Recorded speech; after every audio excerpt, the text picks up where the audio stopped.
Hello my dear students, this is Manoj Kumar and you are watching my channel Physics Guru M Kumar और आज है lecture number 19 and today we will discuss about the summary of chapter first electric charge and field।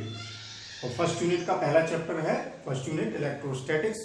देखिए अब तक आप लोग chapter first पढ़ चुके हैं, पूरा चैप्टर हम लोगों ने भली भांति पढ़ लिया है।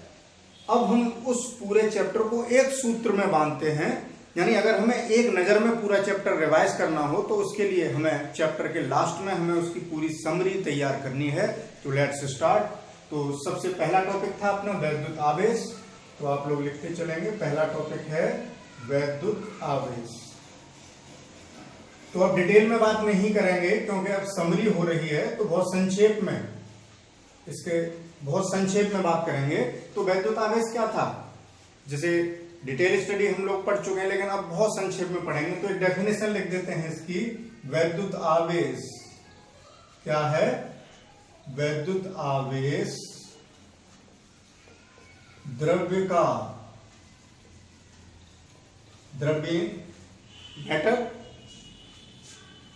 वैद्युत आवेश द्रव्य का वह गुण है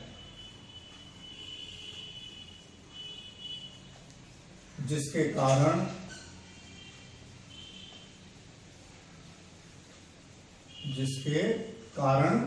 वह वैद्युत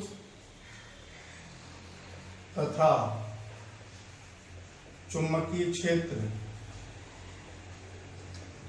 चुंबकीय क्षेत्र उत्पन्न करता है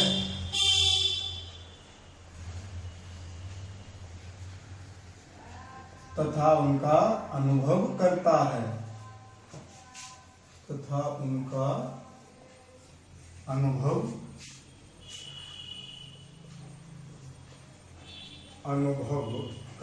है तो ये वैद्युत आवेश की हम एक डेफिनेशन बना सकते हैं संक्षेप में कि वैद्युत आवेश द्रव्य का वह गुण है जिसके कारण वह वैद्युत तथा चुंबकीय क्षेत्र उत्पन्न करता है तथा उनका अनुभव करता है। देखिए इस चैप्टर में हमने ये पढ़ा कि वैद्युत आवेश से वैद्युत क्षेत्र उत्पन्न हो रहा था, उसकी स्टडी हमने की थी। अब आगे जब इलेक्ट्रोडायनामिक्स पढ़ेंगे तब पढ़ेंगे कि चुंबकीय क्षेत्र कैसे उत्पन्न होता है, इसलिए कंफ्यूज होने की जरूरत नहीं है। चुंबकीय क्षेत्र भी आगे पढ़ा जाएगा, उसकी हम चर्चा बाद में करेंगे। तो वैद्युत आवेश को हमने इस तरीके से डिफाइन कर दिया। और ये वैद्युत आवेश कितने प्रकार का होता है? दो प्रकार का, एक धनावेश, दूसरा ऋण आवेश। ऋण आवेश या ऋणावेश लिख सकते हैं। संक्षेप में हम धनावेश को ऐसे लिख देते हैं पॉजिटिव, इसको क्या पढ़ा जाएगा? पॉजिटिव यानी धनावेश, नेगेटिव। अब मैं संक्षेप में आगे बात करूंगा। अब देखें, आप लोगों ने एक प्रॉपर्टी और पढ़ी थी कि सजातीय आवेश एक दूसरे को क्या करते हैं? सजातीय आवेश एक दूसरे को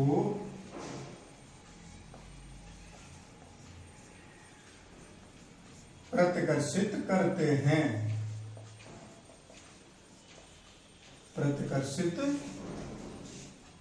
करते हैं। तो सजातीय आवेश कौन से हुए? जैसे एक पॉजिटिव और दूसरा भी पॉजिटिव, यानी ये दो आवेश हों, पॉजिटिव या नेगेटिव, ये आवेश कैसे हुए? सजातीय। तो इनमें कैसा बल लगेगा? प्रतिकर्षण का। तो ये बात क्लियर हो गई।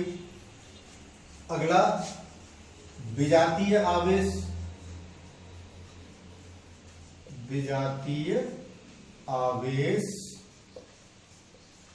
एक दूसरे को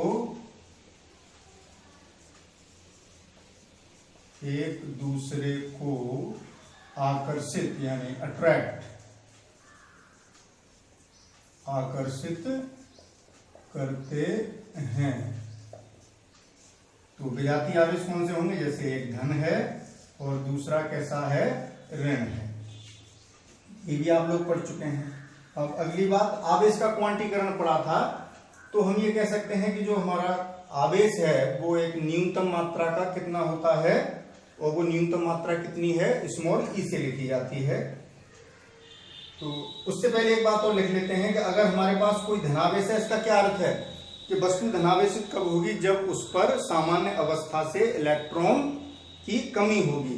यानी हम शॉर्ट में लिख देते हैं इलेक्ट्रॉन की कमी से, ये बात भी पता होनी चाहिए, इलेक्ट्रॉन की कमी से कैसा आवेश उत्पन्न होता है, धनावेश,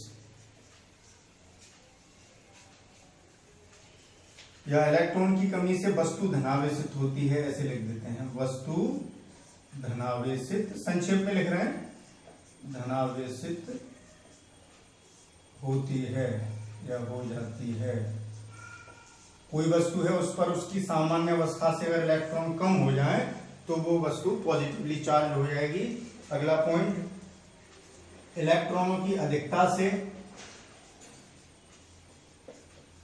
इलेक्ट्रॉन लिख देते हैं, इलेक्ट्रॉनों की कमी से इलेक्ट्रॉनों की अधिकता से,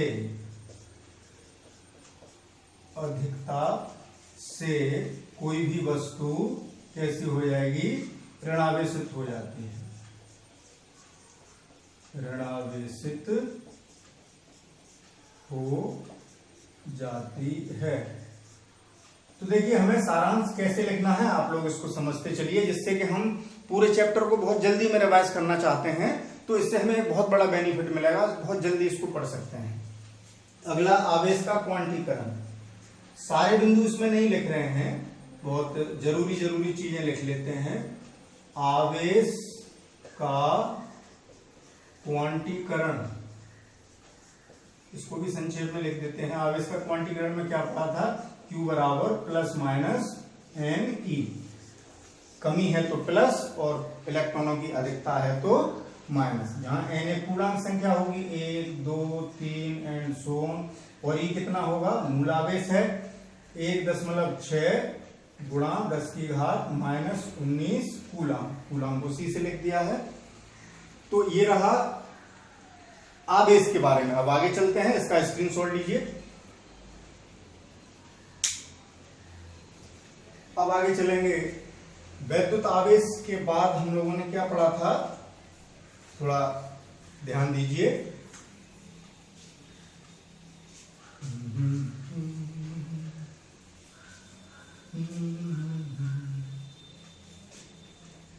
वैद्युत आवेश के बाद मोस्ट इंपोर्टेंट लॉ, कूलम का नियम, जो दो आवेशों के बीच बल बताता था। तो अगला पॉइंट लिखेंगे कूलम का नियम, कूलम का नियम।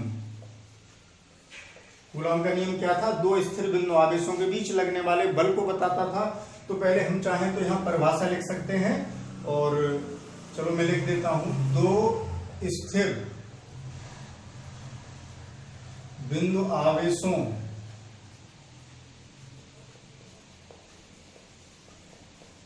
के बीच, आवेशों के बीच लगने वाला वैद्युत बल, लगने वाला वैद्युत बल, अब वो बल चाहे आकर्षण का हो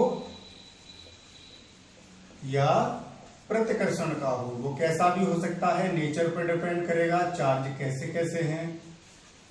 दो स्थिर बिंदु आवेशों के बीच लगने वाला वैद्युत बल उन आवेशों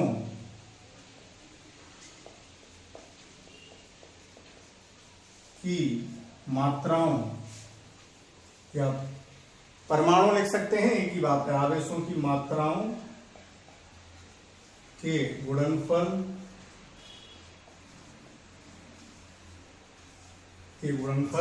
के अनुक्रमानुपाती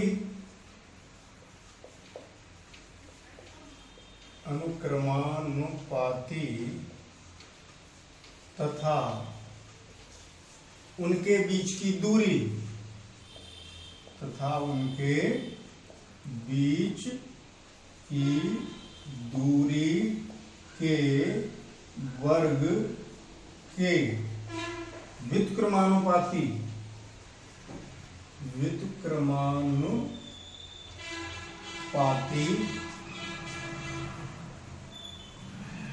होता है। और आगे क्या लिखेंगे, तथा इस बल की दिशा, दिशा भी बता देते हैं, तथा इस बल की दिशा किधर होती है भाई, याद होगी आप लोगों को, दोनों आवेशों को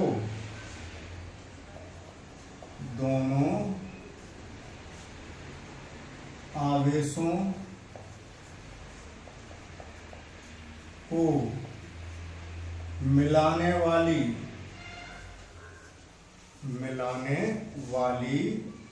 रेखा के अनुदिश होती है। अब इसको गणितीय रूप में लिख देंगे, ठीक है। ये हो गया, दो स्थिर बिंदु आवेशों के बीच लगने वाला वैद्युत बल, चाहे वो आकर्षण का हो या प्रतिकर्षण का, उन आवेशों की मात्राओं के गुणनफल के अनुक्रमानुपाती तथा उनके बीच की दूरी के वर्ग के व्युत्क्रमानुपाती होता है, तथा इस बल की दिशा दोनों आवेशों को मिलाने वाली रेखा के अनुदिश होती है। अब हम साइड से एक फिगर बना देंगे, क्योंकि नियम हमने याद कर लिया, लेकिन उसकी पूरी पृष्ठभूमि तभी दिमाग में बैठेगी जब हमारा दिमाग उस फिगर को समझ लेगा। तो ये भी हमारे आंखों के सामने होना चाहिए कि ये स्थिति है क्या, Q1 और Q2 और दोनों के बीच की दूरी है R।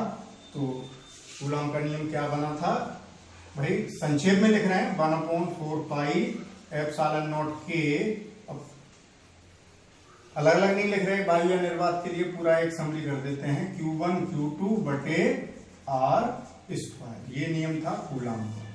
अब यहाँ इन संकेतों के अर्थ भी आपको लिखने होंगे, जैसे आपने ये तो पढ़ लिया, अब रिवीजन में ये सोचा ही नहीं कि क्या है ये क्या है, तो बड़ी दिक्कत हो सकती है। तो इनको भी मेंशन करना बहुत जरूरी है।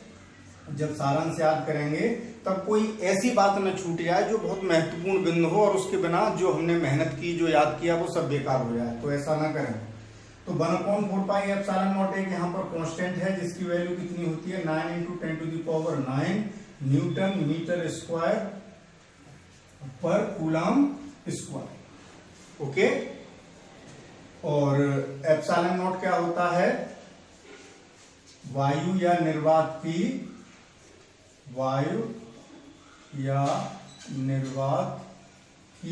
वैद्युतशीलता,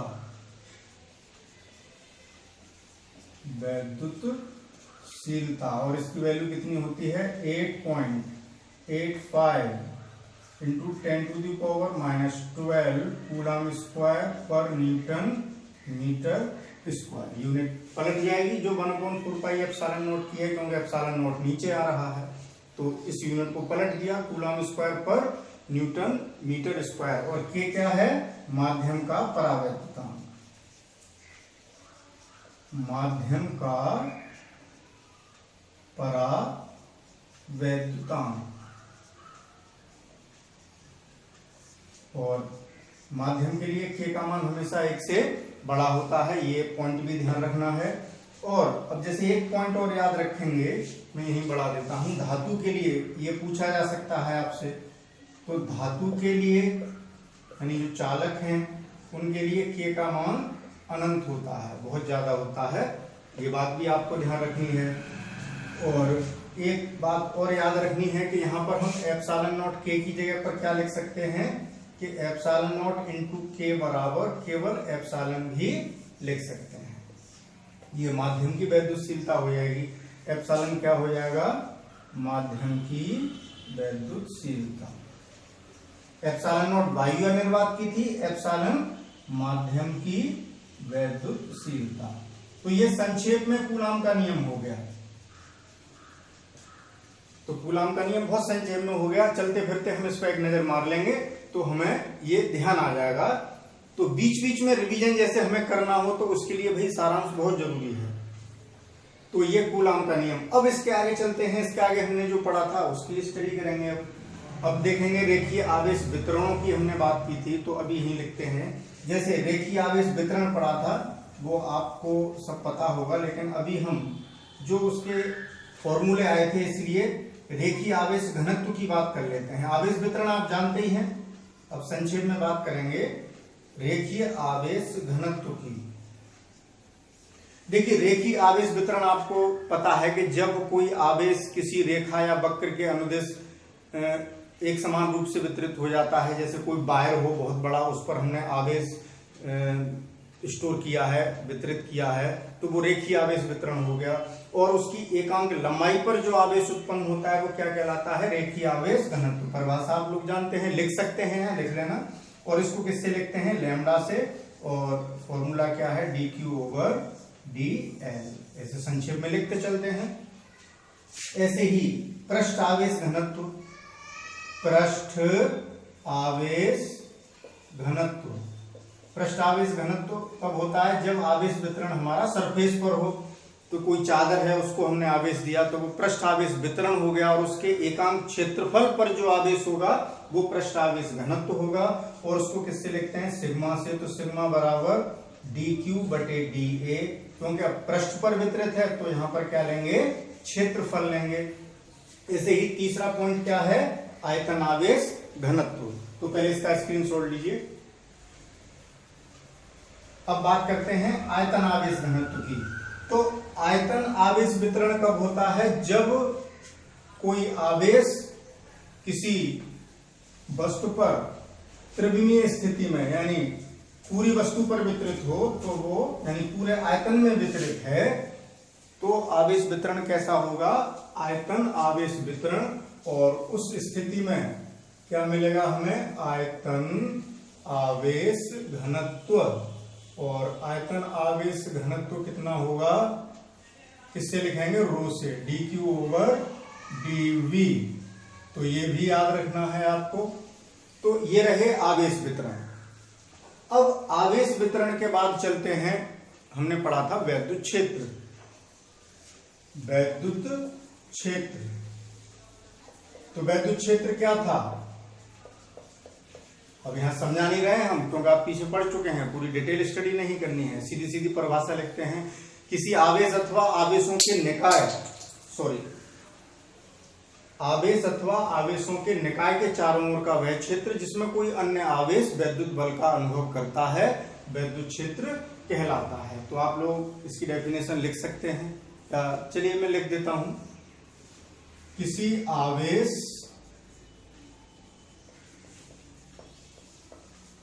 अथवा आवेशों के निकाय, आवेशों के निकाय के चारों ओर का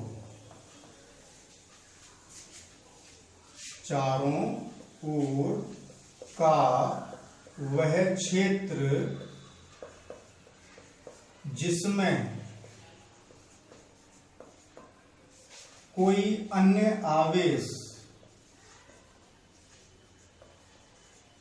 जिसमें कोई अन्य आवेश, वैद्युत बल, अब वो बल कैसा होगा? आकर्षण। हमें इससे कुछ मतलब नहीं है कि वो आकर्षण का है या प्रतिकर्षण का है, वैद्युत बल होना चाहिए।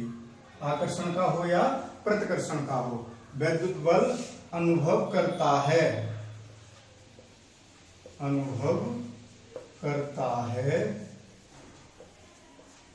किसी आवेश अथवा आवेशों के निकाय के चारों ओर का वह क्षेत्र जिसमें कोई अन्य आवेश वैद्युत बल का अनुभव करता है, वैद्युत क्षेत्र कहलाता है। वैद्युत क्षेत्र कहलाता है। क्लियर होगी बात। अब आगे चलते हैं। वैद्युत क्षेत्र हमने देख लिया, तो वैद्युत बल रेखा, वैद्युत क्षेत्र को प्रदर्शित करने का एक तरीका है वैद्युत बल रेखा।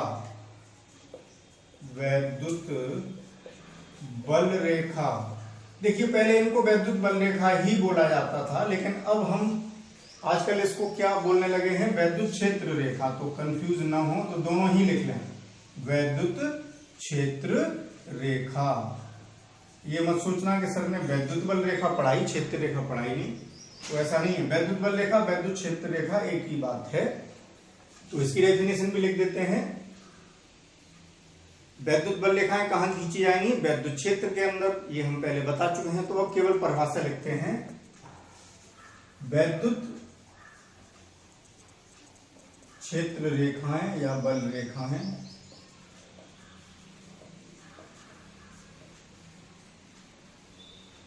वैद्युत क्षेत्र में खींचे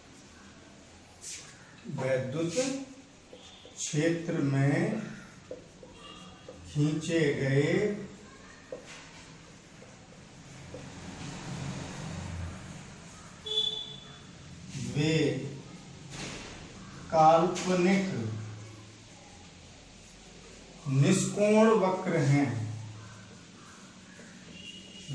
निष्कोण वक्र हैं, जिन पर पृथक्कृत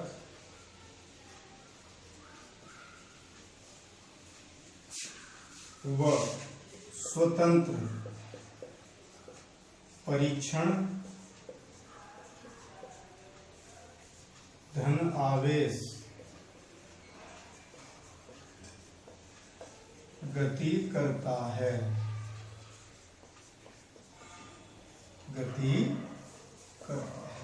वैद्युत क्षेत्र रेखा वैद्युत क्षेत्र में खींचे गए वे काल्पनिक निष्कोण वक्र हैं जिन पर पृथक्कृत व स्वतंत्र परीक्षण धन आवेश गति करता है। इनके पैटर्न्स हमने बनाए थे वैद्युत बल रेखाओं के, तो ज्यादा हम सारांश की बात कर रहे हैं इसलिए डिटेल स्टडी में नहीं आ रहे। इसके बाद बिंदु आवेश के कारण वैद्युत क्षेत्र कितना होता है। बिंदु आवेश के कारण वैद्युत क्षेत्र की तीव्रता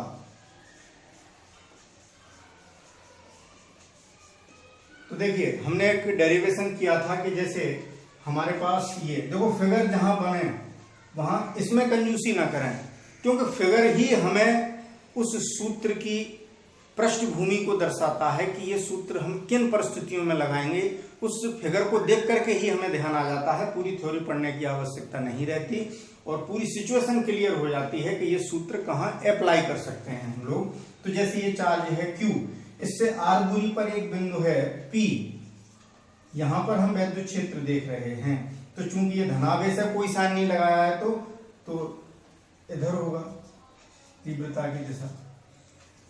अब यहां पर हम एक बात चलो बाद में लिख देंगे कि दिशा कैसे दिखते हैं, बहुत महत्वपूर्ण टॉपिक है, क्योंकि बिना दिशा की जानकारी के इस चैप्टर में इस यूनिट में हम कुछ नहीं कर सकते।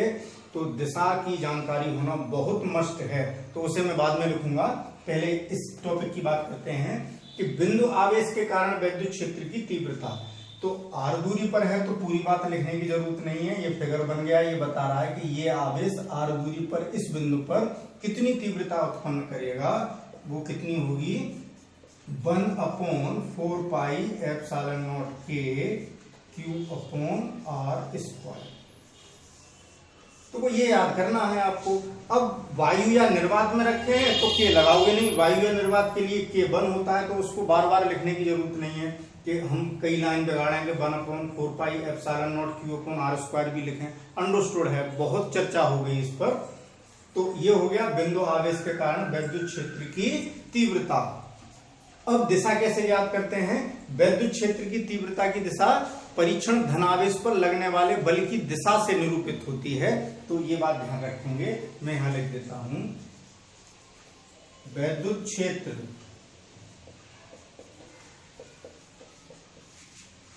की दिशा परीक्षण धनावेश पर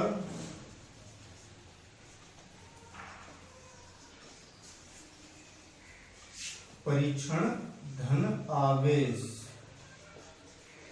पर लगने वाले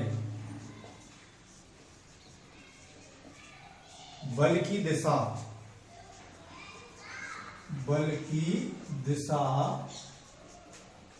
के अनुदिश होती है, यानी जिधर बल लगेगा। अब जैसे यहां धनावेश लाते हैं तो ये धनावेश उसको प्रतिकर्षित करता, तो इसलिए उधर होगी दिशा। तो वैद्युत क्षेत्र की दिशा परीक्षण धन आवेश पर लगने वाले बल की दिशा के अनुदिश होती है,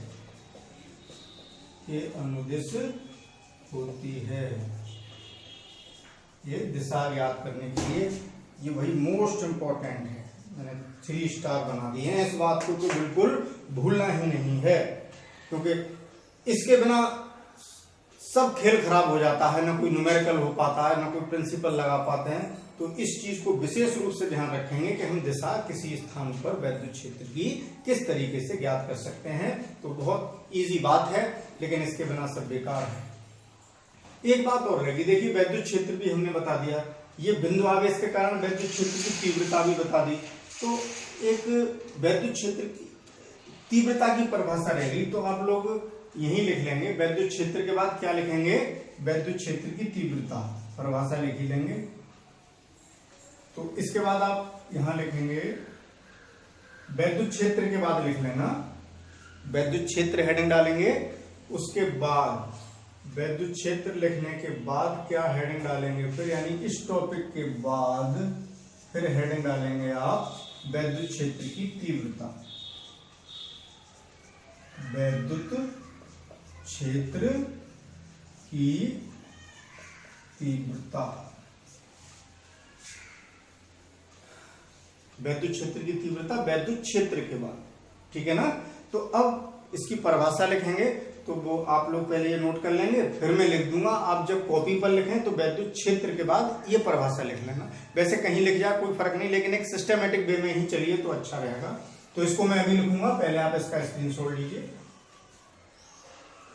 तो अब वैद्युत क्षेत्र की तीव्रता की परिभाषा लिख देते हैं, जो छूट गई थी बातों में किसी कारण से। तो मैं डेफिनेशन लिख रहा हूं, हेडिंग ये पड़ा हुआ है, वैद्युत क्षेत्र की तीव्रता की परिभाषा लिखी जा रही है।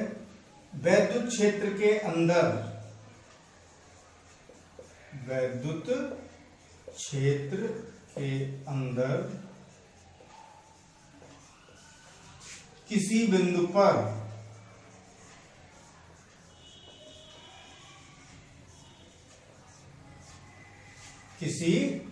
पर ये तो हेडिंग है वही, इसे अलग करते हैं,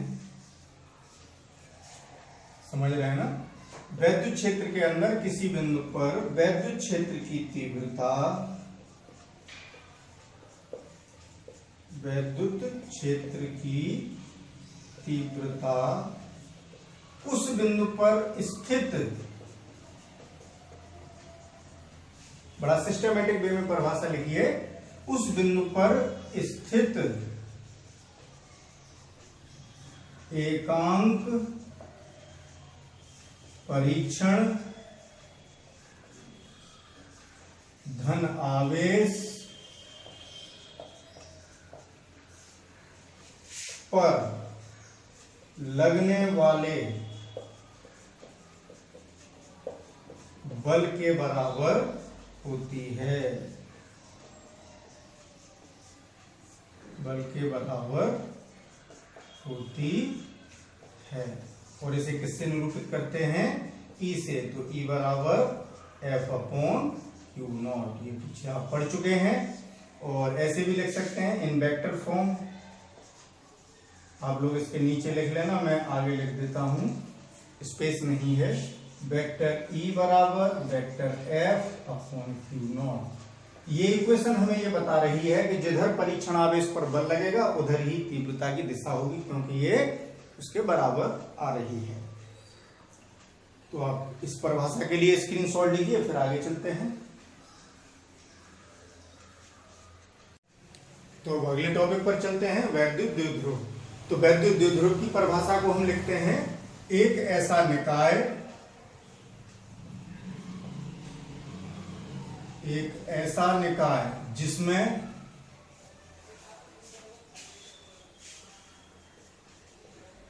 याद आ रहा होगा आप लोगों को, जिसमें दो बराबर परमाणु, दोनों आवेश कैसे हों? बराबर मात्राओं के हों। एक ऐसा निकाय जिसमें दो बराबर परमाणु एवं विपरीत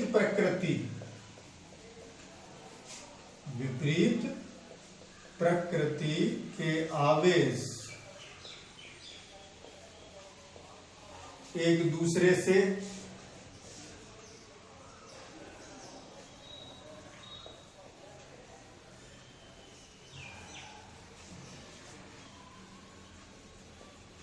अल्प दूरी पर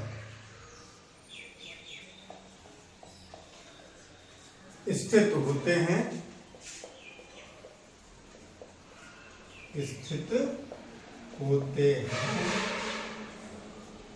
क्या कहलाता है? वैद्युत द्विध्रुव कहलाता है। वैद्युत द्विध्रुव कहलाता है। एक बार फिर पढ़ के देख लेते हैं।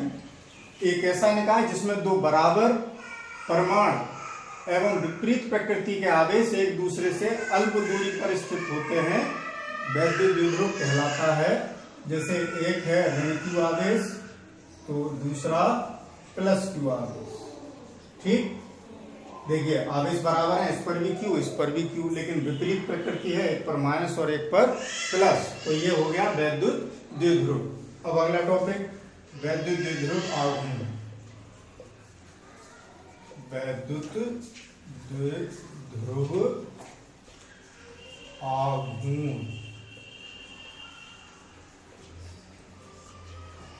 इन दोनों आवेशों के बीच की दूरी 2L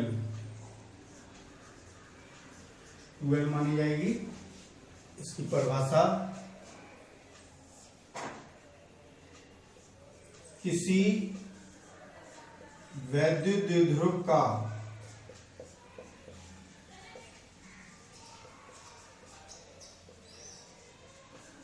वैद्युत द्विध्रुव आघूर्ण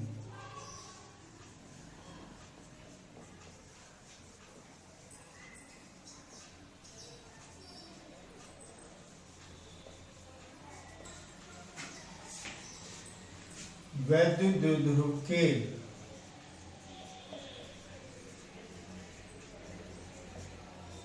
वैद्युत द्विध्रुव के किसी एक आवेश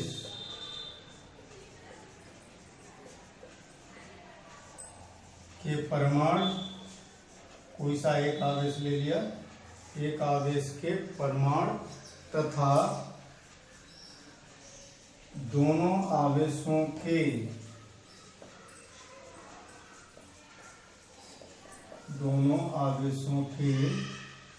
बीच की दूरी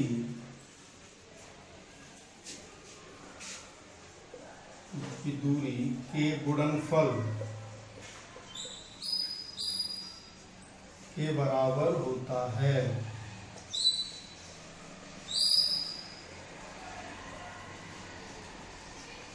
इसे किससे निरूपित करते हैं? P से। इसे P से निरूपित करते हैं। एक बार चेक कर लेते हैं। किसी वैद्युत द्विध्रुव का वैद्युत द्विध्रुव आघूर्ण वैद्युत द्विध्रुव के किसी एक आवेश के परमाणु तथा दोनों आवेशों के बीच की दूरी के गुणनफल के बराबर होता है। तो इसको सूत्र रूप में या गणितीय रूप में ऐसे लिख सकते हैं, P बराबर एक आवेश ले लिया Q और दोनों आवेशों के बीच की दूरी 2L, उसके गुणनफल के बराबर हो गया। ये इसका सूत्र आ गया। और दिशा किधर होती है इस P की, वो यहाँ दिखा देते हैं। P की दिशा ऋण आवेश से धन आवेश की ओर होती है, ये भी इम्पोर्टेंट बात है। वैद्युत द्विध्रुव आघूर्ण वैद्युत द्विध्रुव आघूर्ण की दिशा ऋण आवेश से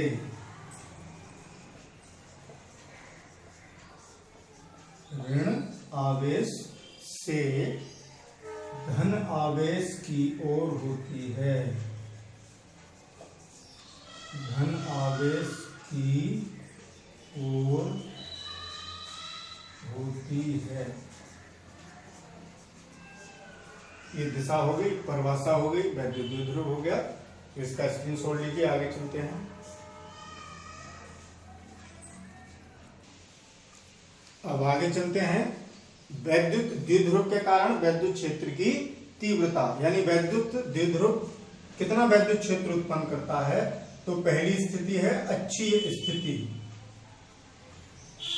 अक्षीय या इसको अनुदैर्ध्य भी कहते हैं, अक्षीय या अनुदैर्ध्य स्थिति।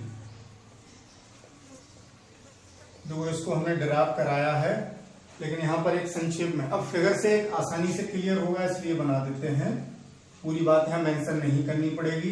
ये माइनस क्यू चार्ज, ये प्लस क्यू चार्ज, ये वैद्युत द्विध्रुव हो गया, इसके मध्य बिंदु O से, और इसकी लंबाई कितनी है? 2L। द्विध्रुव की लंबाई 2L लेते हैं, और ये इसका मिडिल पॉइंट O, इससे कितनी डिस्टेंस पर?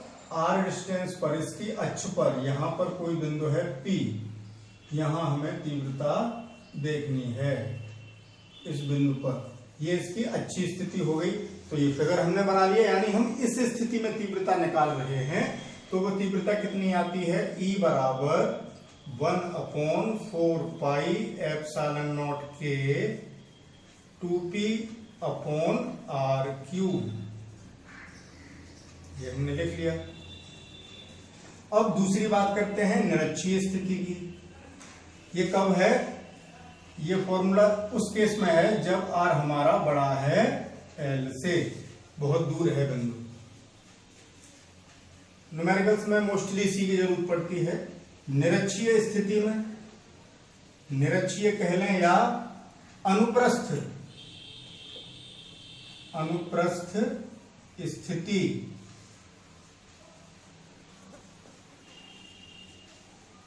तो इसमें क्या होता है कि जैसे हमारे पास ये द्विध्रुव है, -q + q, और ये 2L इसकी लेंथ, और ये इसका मिड पॉइंट,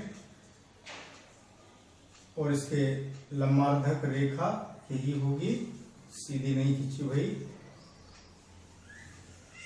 यहां पर कोई पॉइंट है P, तो यहां ये कितनी डिस्टेंस पर है? R, यानी ये स्थिति उसकी निरक्ष है, निरक्षीय स्थिति है। तो यहां जो तीव्रता होगी उसका सूत्र हमने कितना निकाला है? E बराबर 1/4 पाई एप्सिलॉन नॉट के p/r³। ये निरक्षीय स्थिति में है। ये भी उस स्थिति में है जब हमारा R L की तुलना में बहुत ज्यादा हो, यानी बहुत दूर है बिंदु, उस स्थिति में। तीसरा एक हमने जनरल पॉइंट पर निकाला था, किसी भी बिंदु पर, किसी भी स्थिति में,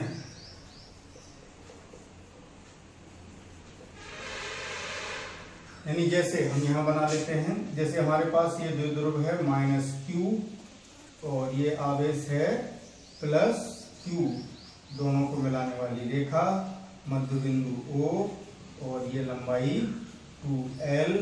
और अब बिंदु हमारा न अच्छी स्थिति में है न निरक्षीय में है, अलग हटके है, जैसे यहाँ पॉइंट P है।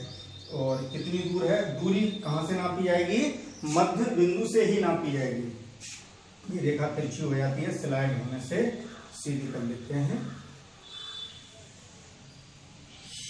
ये डिस्टेंस कितना है? R, ये है पॉइंट P। यहाँ पर तीव्रता देखनी है तो यहाँ इस स्थिति में, और ये स्थिति है कितनी? r, θ से भी लिख देते हैं इस बिंदु को, r, θ, यानी r डिस्टेंस और थीटा ये वाला एंगल। तो यहाँ तीव्रता कितनी आई थी? आप लोगों को ध्यान होगा, अभी इतनी जल्दी नहीं भूले होंगे। 1/4 पाई एप्सिलॉन नॉट के p/r³ √1 + 3 cos² थीटा। तो ये कौन सी स्थिति में है? जब हमारा बिंदु न अच्छी स्थिति में है न निरक्षीय स्थिति में है, किसी भी स्थिति में है, इसको छोड़ करके, दोनों स्थितियों को छोड़ के अन्य किसी स्थिति पर है, तो उस केस में वैद्युत क्षेत्र की तीव्रता इतनी है। तो हमने इससे इन दोनों सूत्रों को निकाल के भी दिखाया था, लेकिन अभी चूंकि एक सारांश लिख रहे हैं इसलिए इतना ही काफी है। इसका स्क्रीनशॉट लीजिए और एक बार मैं चेक कर लूं। देखिए, अच्छी स्थिति हो गई, निरक्षीय हो गई, और किसी भी बिंदु पर हो गया, ये ठीक है, ये भी स्थिति सही है, ये भी स्थिति ठीक है। और इसका स्क्रीनशॉट लेंगे। अब आगे चलेंगे। वैद्युत द्विध्रुव जब बाह्य वैद्युत क्षेत्र में रखा होता है तो उस पर एक बलाघूर्ण लगता है, ये हम पहले बता चुके हैं। तो उसका जो व्यंजक है उसको भी देखते हैं। जिनकी नजरों में मोहन समाए, वो नजर फिर तरसती नहीं है। भजन गाना अच्छी बात है भाई, मन को शांति मिलती है। तो सुबह सुबह आप भी भजन गाया करें। तो देखिए, अब एक समान वैद्युत क्षेत्र में, एक समान वैद्युत क्षेत्र में वैद्युत द्विध्रुव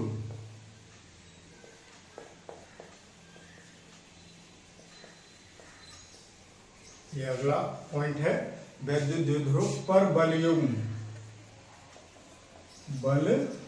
युग्म का आघूर्ण, केवल बल युग्म भी लिख सकते थे या बल युग्म का आघूर्ण लिख सकते हैं। तो इसकी स्थिति हमने जो बनाई थी वो बना देते हैं। जैसे इस तरीके से थी, ये वैद्युत क्षेत्र था और इसमें एक हमने क्या रखा था, वैद्युत द्विध्रुव माइनस क्यू और ये प्लस क्यू। तो इस पर बल इधर लगा था क्यू ई और इस पर बल इधर लगा था क्यू ई। तो देखें, और इसकी लंबाई कितनी है 2l, ये जो लेंथ है इसकी 2l है। सॉरी, मैं ऐसा करता हूँ 2l इधर लिख देता हूँ, फर्क कुछ नहीं है, लेकिन इधर थीटा लिखना है, थीटा भी तो दिखाना है भाई। अब हमें यहाँ थीटा भी इंडिकेट करना है। कितने कोण पर है ये, कितने कोण पर झुका हुआ है, थीटा कोण पर। 2l इधर लिख देते हैं। ये लेंथ कितनी है 2l। तो इस स्थिति में इस पर जो बल युग्म लगा था उसका आघूर्ण कितना था, टाउ बराबर पी ई साइन थीटा। आप लोगों को ध्यान आ रहा होगा। और इसको सदिश रूप में लिखें, यानी इन वेक्टर फॉर्म में लिखना चाहें इसको तो किस तरीके से लिखा था कि वेक्टर टाउ बराबर vector P cross vector E। तो इसका स्क्रीनशॉट लीजिए। अब आगे चलेंगे गॉस की प्रमेय। अब गॉस की प्रमेय से पहले और क्या करना है, वैद्युत फ्लक्स भी समझना है, तो उसको भी हमें लिखना है। अगला टॉपिक है वैद्युत फ्लक्स। वैद्युत फ्लक्स, तो वैद्युत फ्लक्स की परिभाषा आप लोग लिख लेंगे। और बल रेखाओं की संख्या के बराबर होता है जब पृष्ठ वैद्युत क्षेत्र के अंदर लंबवत पृष्ठ रखते हैं। यहाँ हम केवल उसका एक जनरल फॉर्मूला लिख देते हैं, फाई। एक जनरली कैसे निकाला जाता है, ई डॉट डी एस से, किसी फ्लक्स से परिबद्ध फ्लक्स फाई बराबर ई डॉट डी एस। जैसे हमारे पास कोई अनियमित आकृति का कोई पृष्ठ क्षेत्रफल है, इस पर हमने एक सूक्ष्म क्षेत्रफल डीए लिया, ये वेक्टर डीए और बल रेखा मान लीजिए ऐसे हैं, कितना कोण बना रही है, थीटा कोण। उस स्थिति में कि हमारे पास फ्लक्स है, तो ये वैद्युत फ्लक्स हो गया। और डिटेल आप इसकी पढ़ चुके हैं, इसलिए ज्यादा लिखने की जरूरत नहीं है। तो परिभाषा आप लोग लिखेंगे वैद्युत फ्लक्स क्या लिखेंगे, वैद्युत क्षेत्र के अंदर किसी पृष्ठ से गुजरने वाला वैद्युत फ्लक्स उस पृष्ठ के लंबवत गुजरने वाली वैद्युत बल रेखाओं की संख्या के बराबर होता है। तो आप इसको लिख लेंगे। फिर इसके बाद घन कोण की बात करते हैं। क्योंकि सारांश लिख रहे हैं तो कोई ज्यादा उसकी जरूरत नहीं है। घन कोण में हमने क्या किया था कि कोई भी एक ऐसे पृष्ठ लिया था और ये किसी बिंदु पर, ये जो बिंदु है यहाँ घन कोण देखना है, तो इस पृष्ठ के सभी बिंदुओं को यहाँ मिलाते हैं।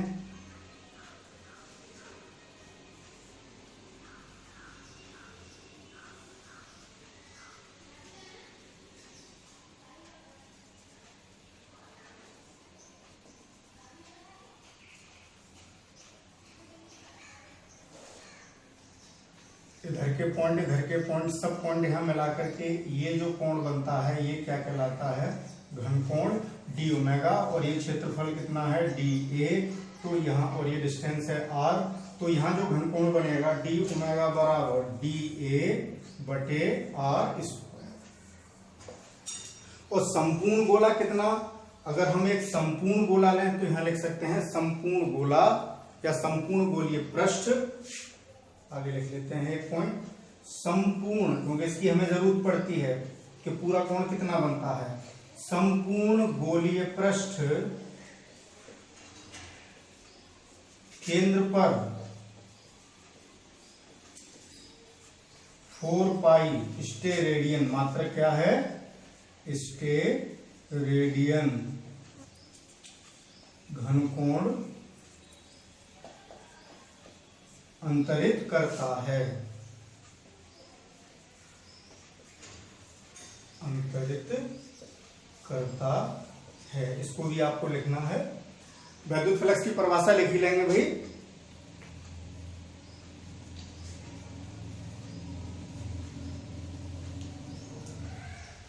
या मैं लिखूं, समझ नहीं आ रहा, आप लोग लिख लेंगे। वैसे मैं एक बार फिर बोल देता हूं भाई, ध्यान से सुन लें और फिर आप लोग इसको लिख सकते हैं कि वैद्युत क्षेत्र के अंदर किसी पृष्ठ से गुजरने वाला वैद्युत फ्लक्स उस पृष्ठ के लंबवत गुजरने वाली वैद्युत बल रेखाओं की संख्या के बराबर होता है।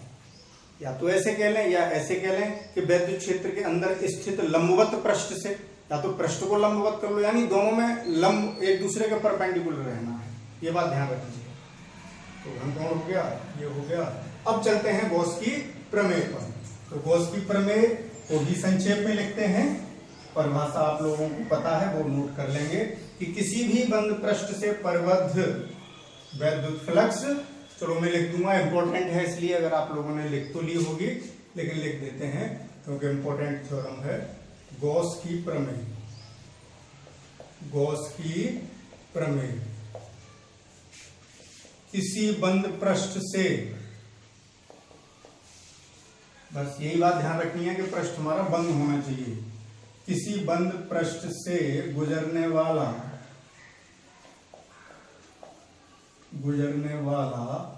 वैद्युत फ्लक्स, वैद्युत, यहां से लिखते हैं वैद्युत फ्लक्स उस बंद पृष्ठ से परिबद्ध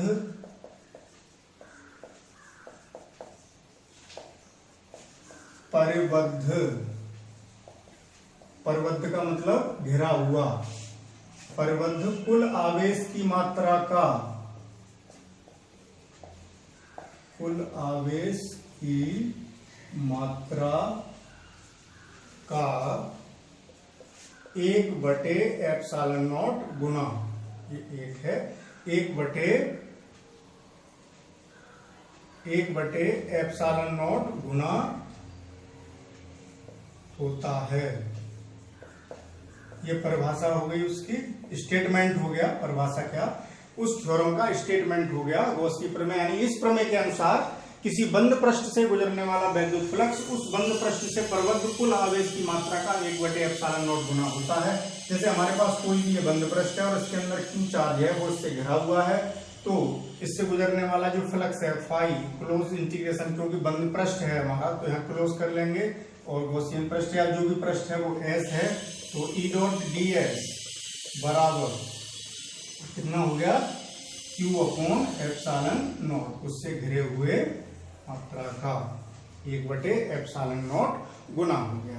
तो जैसे ये धनावेश है तो फ्लक्स बाहर निकल रहा होगा, ऐसे करके गुजरने वाले का मतलब अंदर की ओर भी हो सकता है और बाहर की ओर भी फ्लक्स हो सकता है। अब इस गॉस की प्रमेय को अप्लाई करके, गॉस की प्रमेय का उपयोग करके हमने भिन्न भिन्न आवेश वितरणों की स्थिति में वैद्युत क्षेत्र की तीव्रता निकाली थी। अब उनको और संक्षेप में लिख लेते हैं। तो नेक्स्ट हेडिंग क्या डालेंगे, गॉस की प्रमेय के अनुप्रयोग। भाई गाउस लिख सकते हैं, गॉस लिख सकते हैं, कोई फर्क नहीं है, वो एक ही बात है, नाम है, भाई कैसे लिख दिए, जैसे गाउस की प्रमेय के अनुप्रयोग,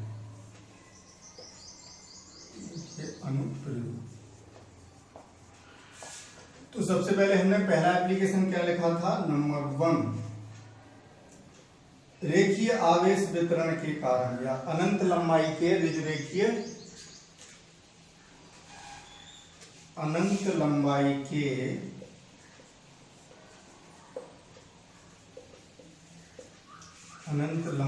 के एक समान रूप से आवेशित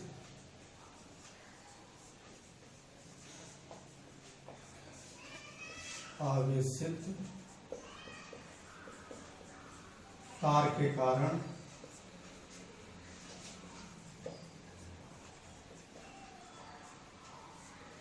वैद्युत क्षेत्र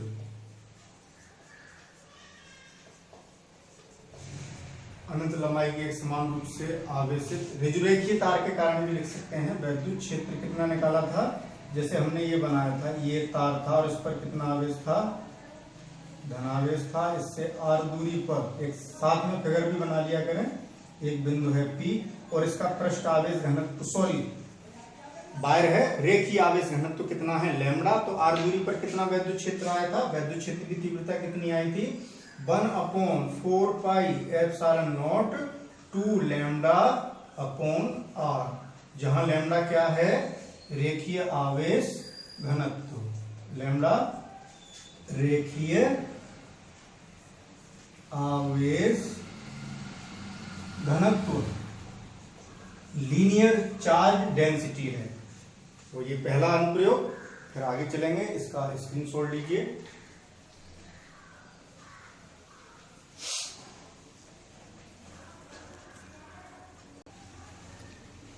अगला एप्लीकेशन, अनंत विस्तार की एक समान रूप से आवेशित अचालक समतल चादर है, यानी चादर हमारी अचालक है। तो हम ये पहले पढ़ चुके हैं अनुप्रयोग में, जैसे ये चादर है और इस पर आवेश वितरित है, इसके निकट हमें वैद्युत क्षेत्र निकालना है, जैसे इस पॉइंट पर। तो जो वैद्युत क्षेत्र आया था वो कितना था, E बराबर, इस स्थिति में जो वैद्युत क्षेत्र आता है सिग्मा अपॉन 2 एप्सिलॉन नॉट। ये कब है, जब वायु या निर्वात हो। अगर यही चादर किसी परावैद्युत माध्यम में रखी होती तो ई कितना हो जाता, ये तो अंडरस्टूड बात है, हर बार आ रही है, के और लगा देते हैं, तो इसको अलग से याद करने की आवश्यकता नहीं है। ये सेकंड एप्लीकेशन हुआ। अब अगला पढ़ते हैं, अगर यही चादर हमारी चालक की होती, यानी अनंत विस्तार की, हेडिंग वही रहेगा, यानी पूरी बात वही रहेगी, अचालक की जगह क्या कर लेंगे, केवल चालक। अनंत विस्तार की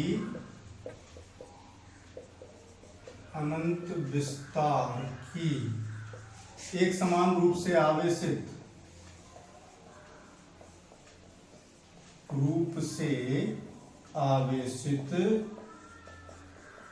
चालक। अब चादर हमारी कैसी है, चालक समतल चादर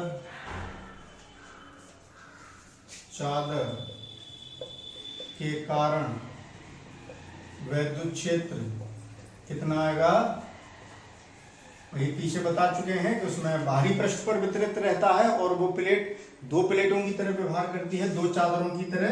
चादर के कारण वैद्युत क्षेत्र तो कितना हो जाता है, E बराबर सिग्मा अपॉन एप्सिलॉन नॉट, दूना हो जाता है। ये कब है, वायु या निर्वात में। माध्यम में देखेंगे तो सिग्मा अपॉन एप्सिलॉन नॉट के हो जाएगा, यानी ये किसमें था, परावैद्युत माध्यम में, परावैद्युत माध्यम में। ये जो फॉर्मूला है परावैद्युत माध्यम के लिए है, ऐसे यहां लिख लेंगे, ये वायु या निर्वात के लिए है, ये परावैद्युत माध्यम के लिए है। तो उस स्थिति में वैद्युत क्षेत्र इतना हो जाता है। अगर इसका फिगर बनाना चाहें तो जैसे ये चादर थी, हमने बताया था जब चालक होता है तो आवेश बाह्य पृष्ठ पर वितरित हो जाता है, तो ये एक तरीके से दो सीट की तरह काम करने लगी।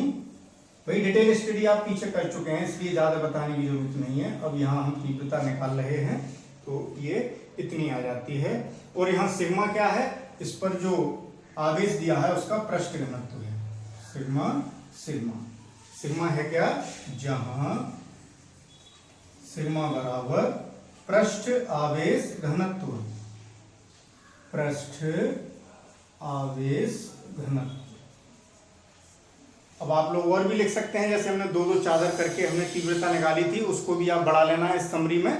तो अब आगे चलेंगे, इसका स्क्रीनशॉट लीजिए। इसके बाद हमने गोलों के कारण निकाली थी वैद्युत क्षेत्र की तीव्रता, उस पर चर्चा करते हैं।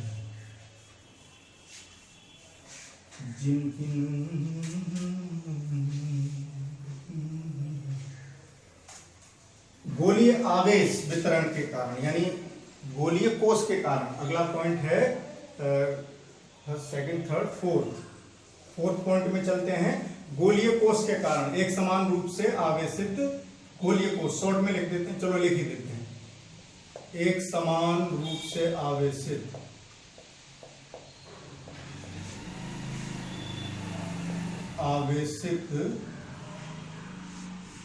चालक, देखिए दोनों के लिए एक ही होता है, चालक कह लें या अचालक कह लें, किसी का बना हो अचालक गोलीय कोष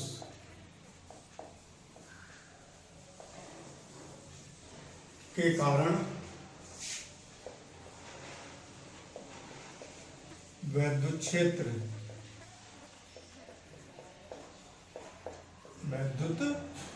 अब हमारे पास जो गोलीय कोष है एक समान रूप से आवेशित, चालक है या अचालक है, गोलीय कोष के कारण वैद्युत क्षेत्र देख रहे हैं। तो देखें, इसमें एक बात और बढ़ा लेते हैं क्योंकि उसका सूत्र भी वही रहता है, अथवा, मुझे बार बार नहीं लिखना पड़ेगा, अथवा आवेशित चालक ठोस हो, तब भी यही रहता है क्योंकि ठोस चालक को दिया गया आवेश पृष्ठ पर ही रहता है। आवेशित ठोस गोलीय चालक हो, चालक के कारण वैद्युत क्षेत्र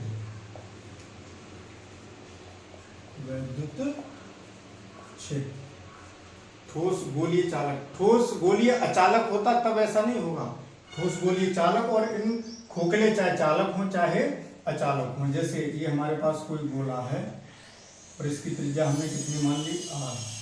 अब ये चाहे गोलीय कोष है, अब जैसे ये बिंदु है P, यहाँ R, इस बिंदु की दूरी हम कितनी दिखा रहे हैं, R दिखा रहे हैं, और ये गोलीय कोष है।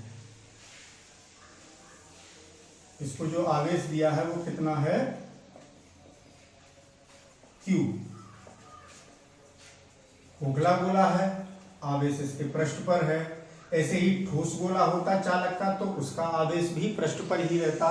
तो देखें, पहली स्थिति गोले के अंदर, गोले के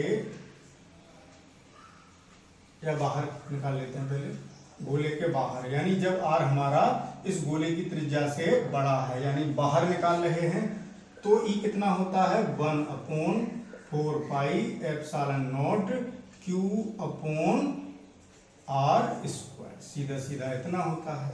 गोले के बाहर, गोले के पृष्ठ पर,